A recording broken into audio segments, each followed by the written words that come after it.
हमें गोदाम के रुकल बा ढेर दिन से, रगड़े के पड़ जाता दहिया जमीन से।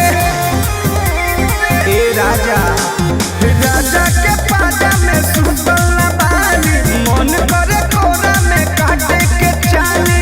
बड़ी गजन बे सखी और न फरक रहे निधड़क, धन तना से देला धनिया के।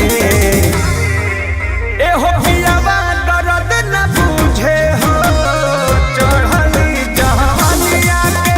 ए हो पियावा दर्द न बुझे हो, चढ़ली जवानिया के। दादा रे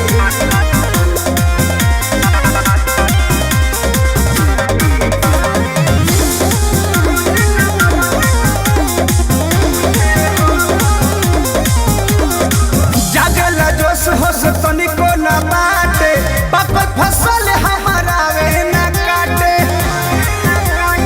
आना जा कपिया के छतिया से चापत रहीले, सहिया के अपना सरापत रहीले। बड़ी दुख दिले बा रवि पर मुधई ऐसन का भाई, पूछला ना परसनिया के।